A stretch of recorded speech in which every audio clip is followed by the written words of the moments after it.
السلام علیکم رحمۃ اللہ وبرکاتہ۔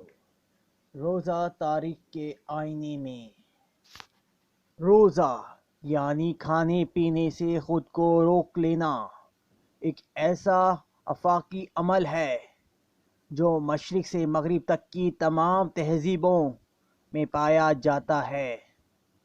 اسی طرح خاص مقاصد کے لیے یا عام مقدس اوقات کے دوران یا اس سے قبل روزہ رکھنا دنیا کے بڑے بڑے مذاہب کا خاصہ ہے۔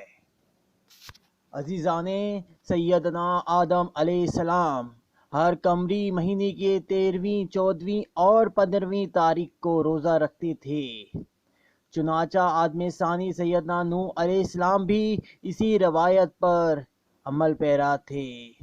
برہمن ہر مہینے کی 11 اور 12 تاریخ کو اکاوشی کا روزہ رکھتے ہیں۔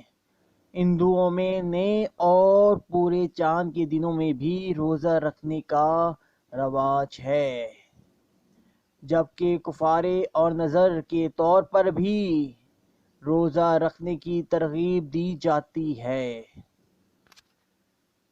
جین دھرم میں تو 40 دن کا ایک روزہ ہوتا ہے۔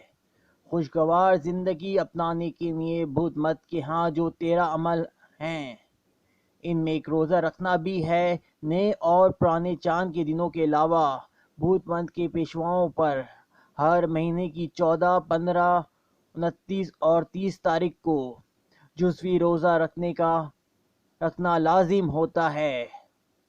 چینی کلاسیکل مذہب میں بھی روزوں کا تصور واضح ملتا ہے۔ چین، جاپان، کوریا اور ایران کی قدیم تہذیبوں کے ہاں ماتمی روزوں کا بھی تصور ملتا ہے جو مرنے والوں کے لواحقین رکھتے ہیں۔ روس کے علاوہ سائبیریا میں اسکموس کے ہاں بھی روزہ ایک خاص عبادت کی حیثیت رکھتا ہے۔ جنوبی امریکہ کے برازیل، ایپیموس کے علاوہ متعدد افریقی قبائل اور قدیم رومی و یونانی تہذیبوں میں روحانی مقام حاصل کرنے کے لیے روزے ہی رکھے جاتے ہیں۔ شمالی امریکہ کے برٹش کولمبیا اور میکسیکو میں میت اور آفات سے بچنے کے لیے روزے رکھے جاتے ہیں۔ اس کے علاوہ اگر ہم ابراہیمی مذاہب کا جائزہ لیں جو خود کو الہامی مذاہب ڈکلیئر کرتی ہے، ان میں ایک یہودیت ہے جس میں عام طور پر سیدنا موسیٰ علیہ السلام کی پیروی میں 40 دن روزہ رکھا جاتا ہے، اور خصوصاً 40ویں دن کا روزہ تو ان پر فرض ہے جو ان کے 7ویں مہینے کی 10ویں تاریخ کو پڑتا ہے، جسے یوم عاشوراء بھی کہا جاتا ہے۔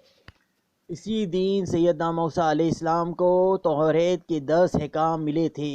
اس کے علاوہ یہودی اپنے ابرارین کی وفات کے دنوں میں یا کسی مصیبت سے نجات کے لیے اور یا کفارہ کے طور پر بھی روزہ رکھتے ہیں۔ سیدنا داؤد علیہ السلام ایک دن روزہ رکھتے اور ایک دن افطار کرتے تھے۔ عیسائیت میں روزوں کی بابت انجیل متی میں لکھا ہے کہ سیدنا عیسیٰ علیہ السلام نے 40 دن جنگل میں روزہ رکھا، اور سیدنا یحییٰ علیہ السلام بھی روزوں کا اہتمام کرتے تھے۔ اس کے علاوہ کعبۃ اللہ کے مہاجر یعنی قریش مکہ بھی جاہلیت کے دنوں میں عاشوراء کے دن یعنی 10ویں محرم کو روزہ رکھتے تھے، کیونکہ اس دن خانہ کعبہ پر نیا غلاف ڈالا جاتا تھا۔